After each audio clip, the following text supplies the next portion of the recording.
If you haven't seen this game around, maybe you should pay a little bit more attention.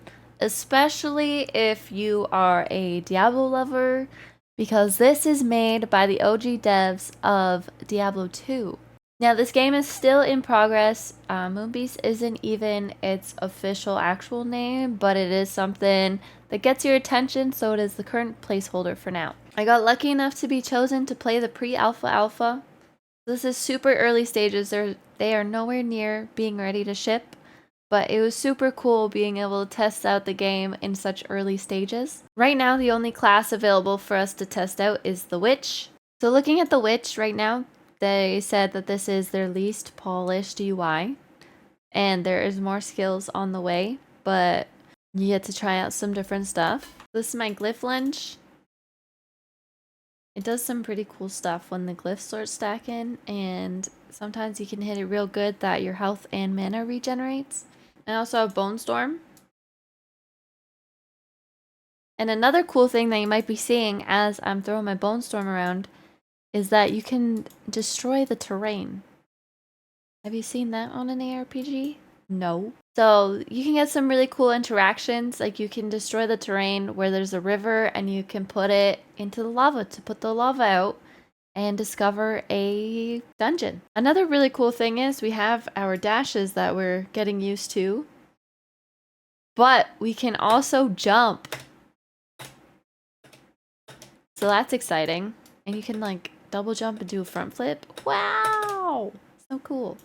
So cool. So far the itemization's looking pretty cool. I don't think it'll be overly complex, and we got like shadow imbued. That's why my sword looks real cool. While on my adventures, I found this bat rune. I noticed that there's a thing that says tattoo effect. So upon investigation, you have tattoos here, and there's slots for the runes to be inserted. There's actually quite a few. And it seems that you use these tattoo effects of your runes to enhance your skills and change them up a little, customize them. So that's pretty cool. I've only found the one rune, so I'm assuming that they'll all do that. There's also gems that you can find. You know, when you put 3 baby ones in the puzzle box, boom, you get a big one. That's pretty cool. There's also other things that I found that are socketables, so not just runes and gems. Like this bogey spearman heart. So they give you some boost or resist, etc. And same, this thorn husk heart for 5 to strength if you socket in an item. Another cool thing is that you can change your camera angle. And also, don't mind my giant hole over here. I was digging. So you can definitely get a little out of hand with the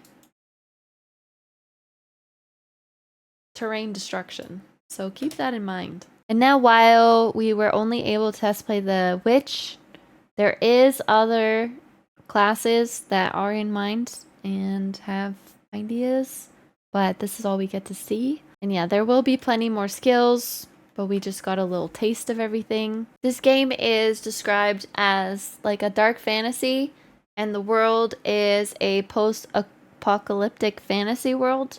So there was once great civilization, but it has fallen, which has led us to present day, which is overrun and ruined by monsters. I definitely think that this game is one to watch out for. If you haven't seen any news about it, make sure you get in their Discord. I'll leave the link in the description below, and keep an eye on it because you could sign up for future test plays for yourself. Thanks for watching. Bye!